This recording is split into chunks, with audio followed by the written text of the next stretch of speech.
2028北京奥运会即将结束，残奥会将于9月6号在北京举行。很多残疾人都希望能够参与残奥会，为残奥会出一份力。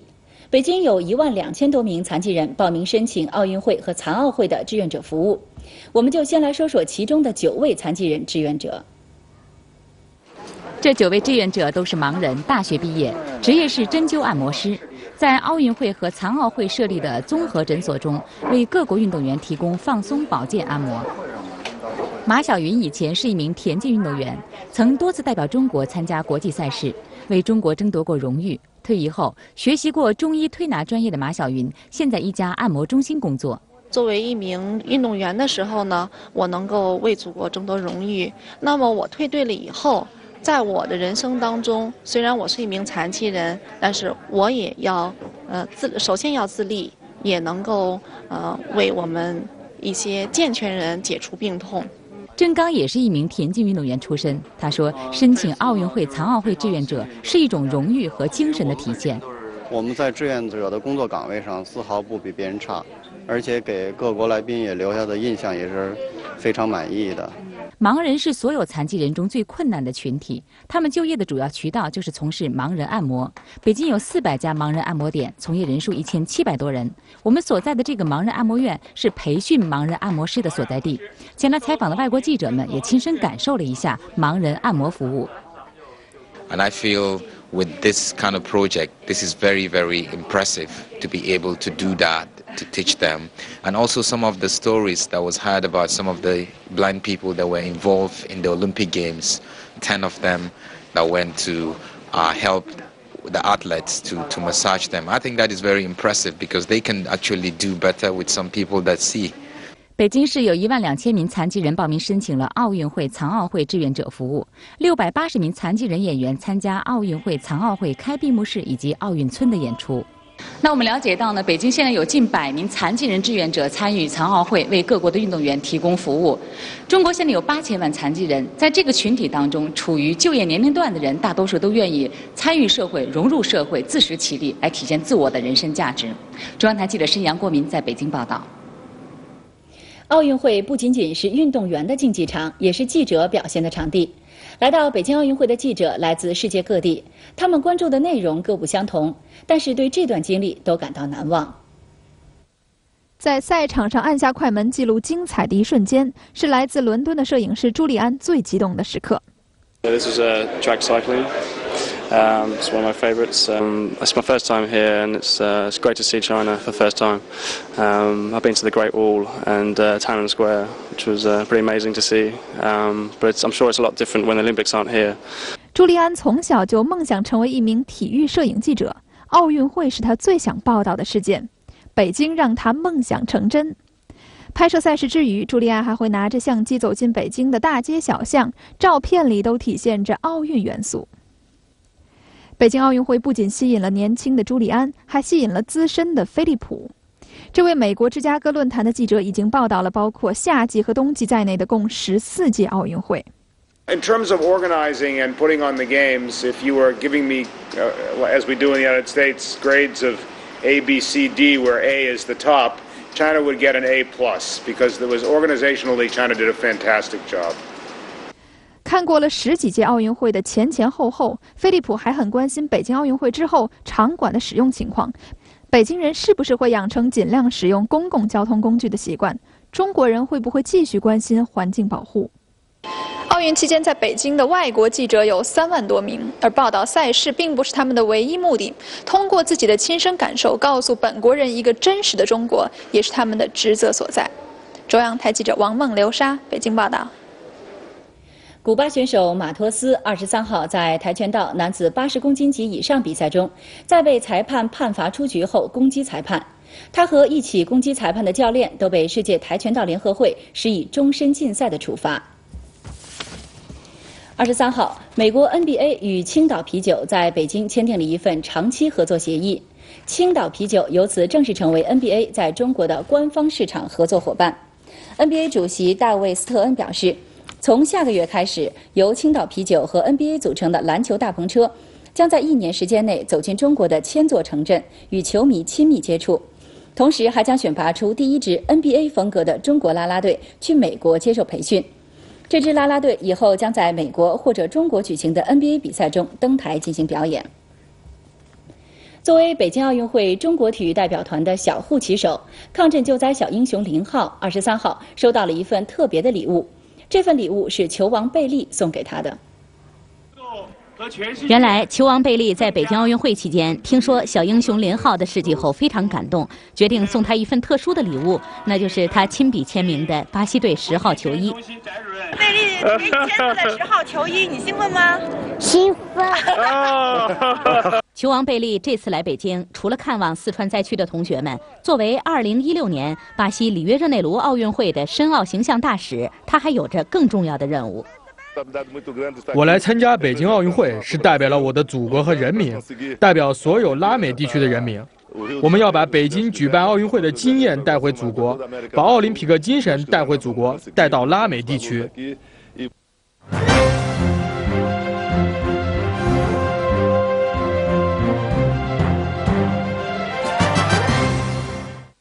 已经稳获美国民主党总统候选人提名的奥巴马23号宣布，据媒体统计，阿富汗今年各类暴力事件已经造成了3500多人死亡。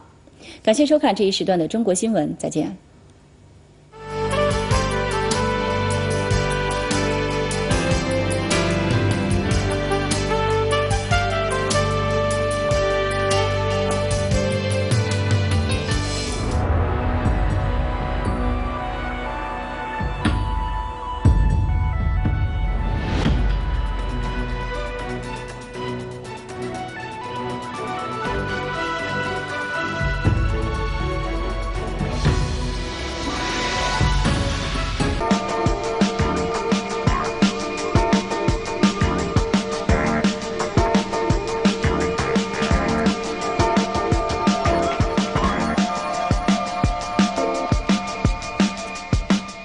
And also, Officer Tan, besides the closing ceremony and the marathon, are there any other traffic measures that we should be aware about for today? And any suggestions for the tourists out there? Yes, today is the last day of the Olympic Games, so I think it will be a very busy day with lots of the final matches.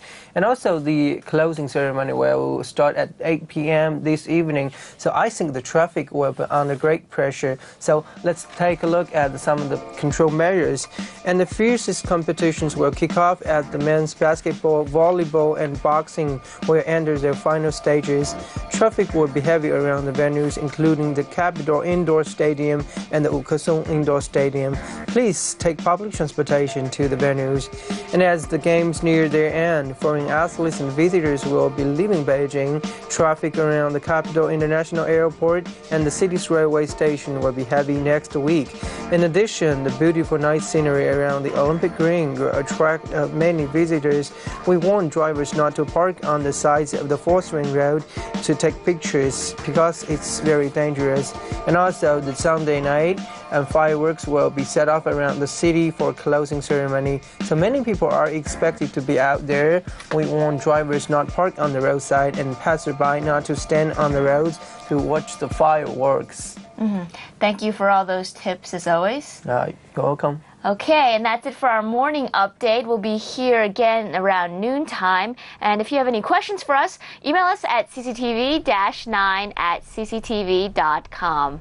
Now it's back to you, Dongying. Thank you very much, Ian, for the for the traffic updates, and thank you, Officer Tan, as well. Well, weather plays a very important role, a vital role actually, to both marathon and the closing ceremony. And next, James, we'll cross over to James.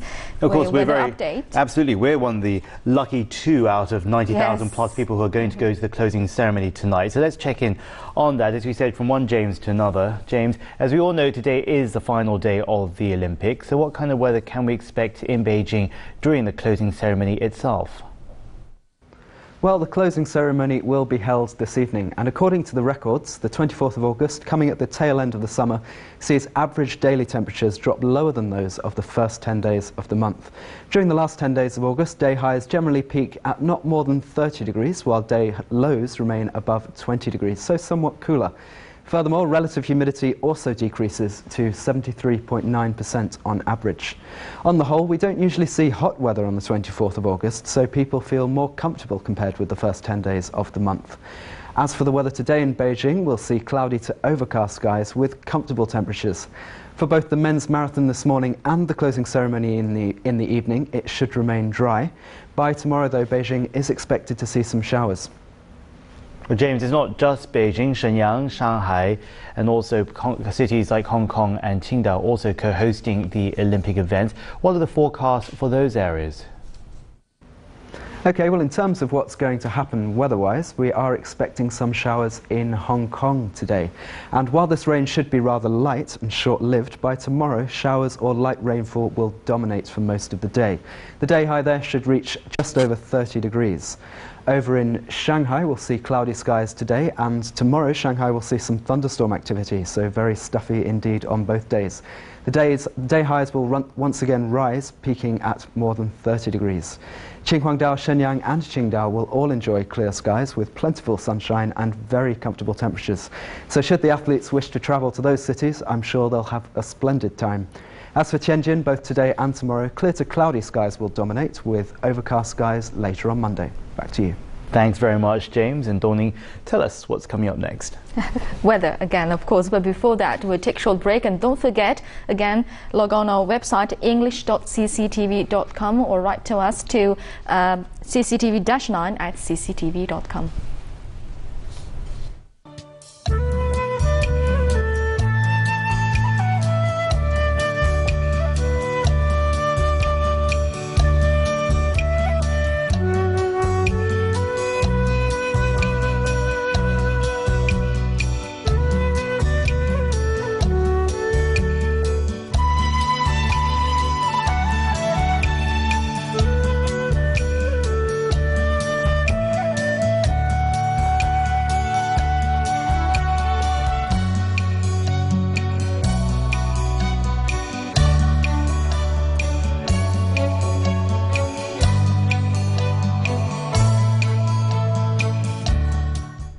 If you just joined us, you're watching a live morning edition of 17 Days in Beijing. Right, James, but it's not only 17 days in Beijing. You have been here for too long. Have you been to Great Wall yet? That is one place I have been to. I've been there a few times. First Right. time because I thought I had to, and then second time because I wanted to. You have to, right? That's kind of must see.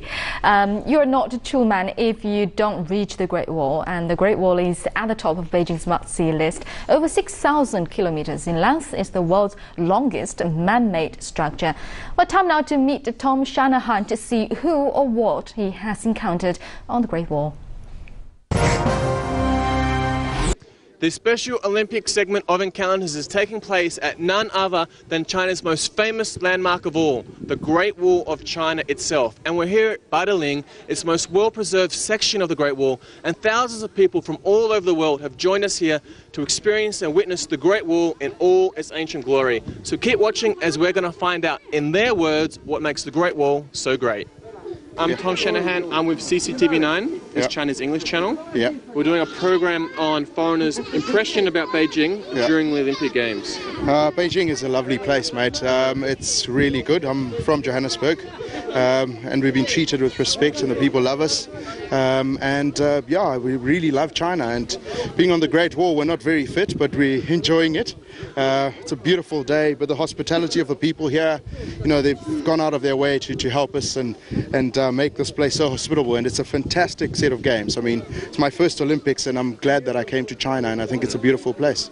And besides the Great Wall, where have you been in Beijing? Well, we went to Tiananmen Square, and we went to the Forbidden City. So we did get to see some of the, you know, the greater spectacles of China, and we definitely loved it. And your favourite place you visited so far? Oh, there's so many. I think I really like the Forbidden City. It was very nice, yeah. Have you had a chance to see any of the modern architecture? Beijing? Well, not as much as I'd like to. Okay. I wish, we only have 1 week, so you try and see all the places that you grew up knowing about and hearing about, and those are the places that I've tried to see. Okay. Yeah. And how would you describe the Great Wall to your friends back in Johannesburg? Well, I'd say that, look, you must definitely come here. It's lovely, but just make sure you're fit. You've got to be fit to do this. We're seeing like grannies walk past us, and we're really struggling. And I mean, I ran the 9.5 marathon 2 weeks ago, but I'm not as fit as this. And of course, it's very humid, so you've got to, take that into account. Okay, thank you very much. What was your name again? My name is Willie. Really? Nice to meet you. Hello, sorry guys, we're on CCTV 9. Yeah. It's China's English channel, broadcast around the world. Yeah. And we're doing a program about foreigners' point of view about Beijing and your impression about Beijing. Okay. We haven't had any people from India yet. Mm-hmm. So as an Indian, yeah, do you have any unique perspectives on Beijing? Oh, okay. It's really wonderful to be here and be part of the Olympics, and we really enjoyed each and every part of the culture, the Beijing's culture, and as well as the Olympics. The cuisines was wonderful. We did walk around a lot in the nights. It was amazing to see the participation of the local people as well as the total world here. I see everybody getting into one stream and doing one thing, that is sports. So we really enjoyed being here. Okay, that's great. And what about you? Anything you want to say? No, I really enjoyed too. I loved the city. It was really beautiful. And the monuments. I love history, so I really enjoyed the culture and all those things. And how about the Great Wall? When you go back to India, how are you going to describe the Great Wall to your friends? It's beautiful. It's really nice. I really enjoyed it. I think for me, the people who has built it really comes to my mind by looking at this wall. How much struggle they would have had to build this wall. That's amazing for me. Then the other one is, it's retained, and people come here and enjoy not only the wall and the surroundings. It's wonderful. It's wonderful to be here and part of this story. Okay, guys, and what were your names? My name is Seishu. Seishu? Yeah. I'm Aishu. And Aishu. Aishu. Very nice to meet you guys. Thank you and have a very great much, time in Beijing. Yep, thank you. Okay, thanks a lot. When you go back to Boston, how will you describe the Great Wall to your friends? It hurts your legs. Anything else? No. What about Chinese food? You tried any Chinese food? Yeah. You like it? Peking duck? Peking duck? You like it more than McDonald's? Okay. And besides the modern buildings and the architecture and the food, is there anything else that has impressed you? The subways are very impressive, very easy to use, very crowded, very impressive. The unbelievable airport, nicest airport I've ever been in. Okay. Fantastic. And I hope you think Chinese food is better than McDonald's, right? Yes, we're trying to stay away from McDonald's. Okay, good. Thank Official you. sponsor or not. Thank you very much, Dylan and Kelly. Nice. Thank you very much. Hi. Hi there. Where are you guys from? From Philadelphia. Philadelphia. So I'm taking it then you speak English. I try to. You try to. It's almost my first language. That's pretty good. And we're with CCTV 9. Oh, hi. China's English channel. It's broadcast around the world. Hi, guys. And my name's Tom. What's your name? Hi, Tom. I'm Steve. Nice to meet you. Ryan. Nice to meet you, Ryan. And we're doing a program about foreigners' impression about Beijing who have come here during the Olympic Games. Absolutely. So would you mind us? I'd be happy to. No, I'd be happy to. I actually do a lot of business in China, so I travel periodically. I haven't been to Beijing, and I have to say I have a very, very positive impression. Everybody's been so hospitable, and it's been nothing but an enjoyable experience. What impresses me the most about Beijing is that every time we walk around with our son, everyone wants to take a photo with him. They just adore children in this country, and that's a good sign. And now he's on TV. And now he's on TV. Again, he was on the Today Show yesterday. Really? Absolutely. He's Al becoming Roker. famous. He's famous in this country, I guess. We should get him a T-shirt. We should. And what are you going to tell your friends was the one thing that impressed you most about Beijing when you go back? Beijing as a city is very historic and beautiful, and the people are great. But I have to say that primarily we're at the we're at a point in time where the biggest world event is being held at one of the largest cities. So just being at the right intersection of time and place was the most impressive for us. Okay. And what about the Great Wall? It is, well, my wife and I were just discussing it. We think, of the 7 wonders of the world, this has to be number 1. It's just incredible to believe that someone can construct this structure. It's just phenomenal for as long as it is and as high up as it is. It's just, they must have been a bunch of superheroes. Yeah, definitely. Okay, guys, so thank you very much. Cheers. Ryan, do you have anything to say? Ryan, final words? No. He's shy. He's too much paparazzi. Cheers. Okay, cheers. Nice to meet you. Best Thank of luck with you. your Bye-bye. There is a traditional Chinese saying, "He who has not climbed the Great Wall is not a man." So for all of those of you that are visiting Beijing for the 2008 Beijing Olympics, come check out the most famous and ancient Chinese landmark of all. Thanks, Tom. Now, 船地下, which means under the stove, is an old, completely intact Ming Dynasty village that lies on the outskirts of Beijing. This tiny village is an ideal 2-day trip for those with a passion for Chinese vernacular architecture, or those who are simply keen for a glimpse of life in rural country.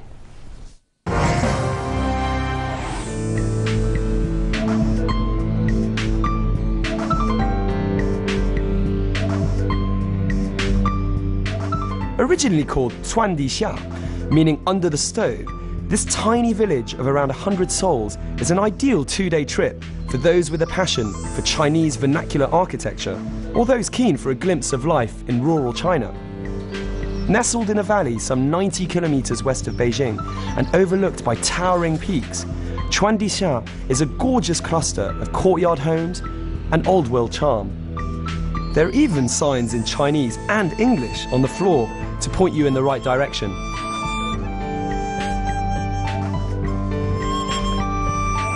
Okay, so here in 船地下, you will see this character extremely often scattered around the village. Now, 船地下 stands for under the stove, and the first character is the stove character, which you can see here. Now, that's the literal translation, and you should never really literally translate anything, because in Chinese, the character is extremely meaningful. We have 4 characters within the 1 character. Now, this is testing my own research, and please don't call me up on this, but we do have fire here, 火, which is surrounded by a big fire, 大火, and that's above that we can find a forest or wood in lin, so we have fire with a forest, and above that, 兴, meaning sort of thriving. So the whole of the character it has a very good Chinese meaning of prosperity, so that there's prosperity across the village. So much better meaning in Chinese.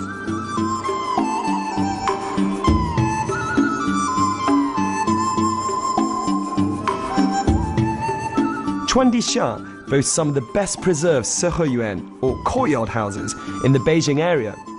It was opened to tourism in 1997. Steeped in a history of over 500 years, it was blissfully relaxing to wake up early and walk around this historic village completely undisturbed. It really has the feel of a place that is completely untouched by time. You can lose yourself amongst the narrow alleyways that snake their way around this hillside hamlet.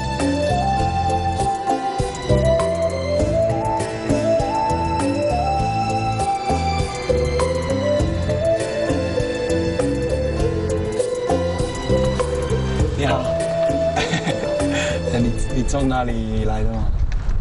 我是从北京市里面过来。啊，是吗？你常常来这画吗？对，我已经来了好多天了。你是从哪里？ The area is a magnet for artists, poets, and period drama camera crews.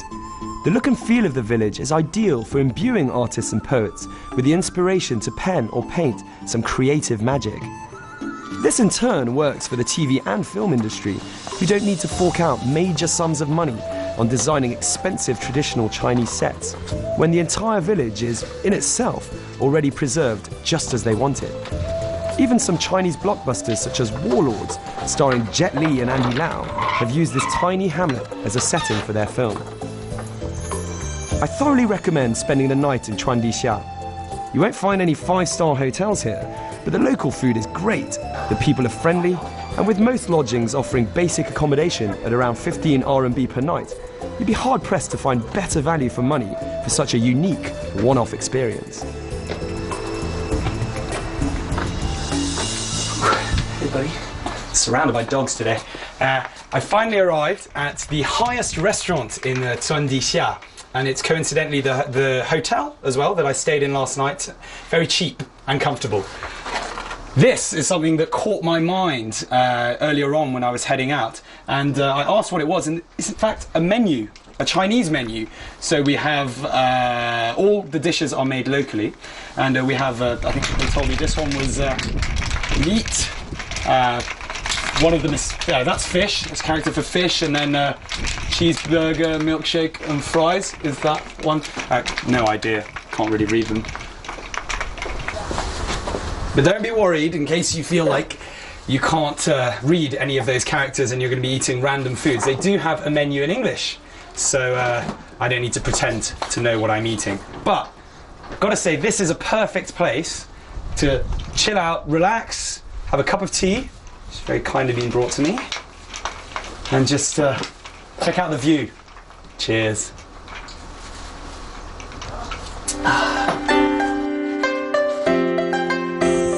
Zhuangdixia, an authentic and beautifully preserved village on the outskirts of Beijing. Come here if you just want to get away from it all. Thanks for watching CCTV International Summer Series. I'm Mark Edwards, and I'll catch you soon for more things to see in Beijing.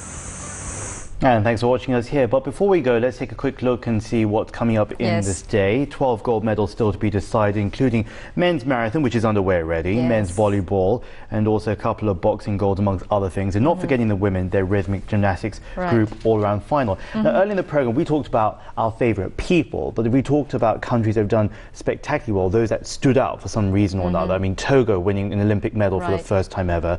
Great Britain, 19 golds, and just ahead of London. High. Absolutely, and just ahead of London 2012, certainly bodes well for that. And Jamaica sprinting away with the fastest country ever. It's going to be one of the stories of these games.